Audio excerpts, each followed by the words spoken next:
What is this OMAP you speak of? While it might sound like a cool Irish navigation app, in mobile tech, OMAP stands for Open Multimedia Applications Platform. For decades, TI, Oh, him?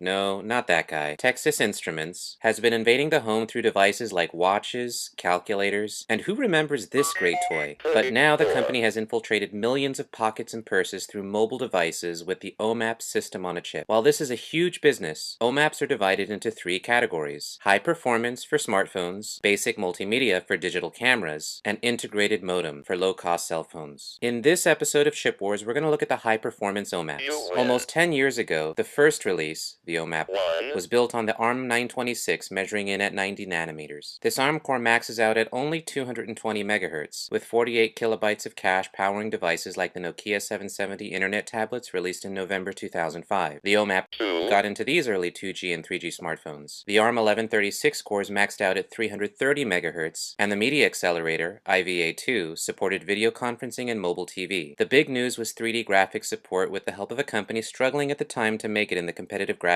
chip market, Imagine Technologies, designer of the now dominant Power VR chipset. But we'll save that story for the next video. It wasn't until the third generation OMAP that Texas Instruments started to gain some momentum. A lot of the devices sold in 2009-2010 have OMAP 3 inside. During those years, the 65 nanometer 600 MHz ARM Cortex-A8 was the most popular core architecture, and the high-end OMAP 3 made the A8 sing by dropping it into a 45 nanometer process to break the gigahertz clock barrier. It supported HD recording and playback with IVA2+, multi-standard video encoding decoding. Another big feature, every model has the massively popular PowerVR SGX 530 GPU, clocking in at 200 MHz. But with all tech, Nothing is ever fast enough. milliseconds are precious. The latest release for 2011-2012, the OMAP 4, gives some of those milliseconds back. It has the latest dual-core 45 nanometer ARM Cortex-A9 with the Neon Media Processing Engine, and the latest PowerVR SGX 5.4 series, sporting an integrated 3D graphics accelerator. It supports IVA3 through 1080p and multi-standard video decoding, making it the first mobile chip to be Netflix certified for full HD. There's three models. The OMAP 4430 has been out since early 2011 with up to 1.2 GHz dual cores, and an SGX 540 at 304 MHz. Today, it's in the Droid Bionic and RAZR, Galaxy S2, Kindle Fire, the Nook, and the Optimus 3D. It's an improvement over the Tegra 2 with support for dual-channel memory and a higher clock GPU, but a full comparison of ARM-based chips will be up in the final 2012 episode of Chip Wars.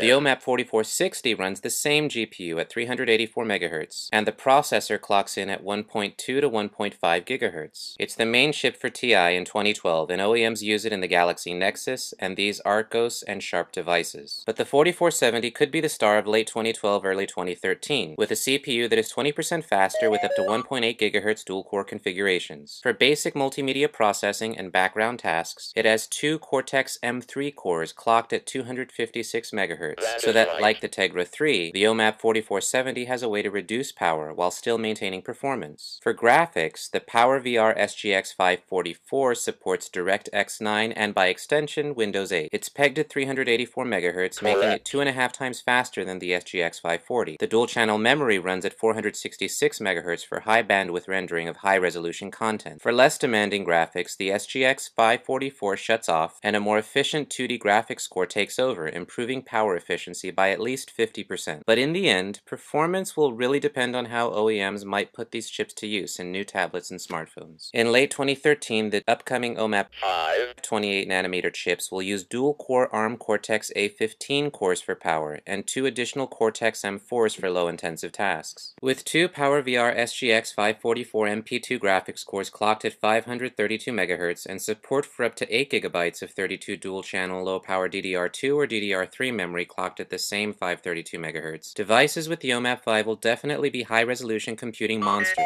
but we'll have to wait for more info in future videos. But how does the current OMAP 4 compare to other ARM-based processors in terms of performance and power efficiency? Stay tuned to Chip Wars as we cover the Tegra 3, the Exynos 4 Quad, the Snapdragon S4, and Apple's A-series processors. And as always, thanks for liking, subscribing, and watching. Let's go.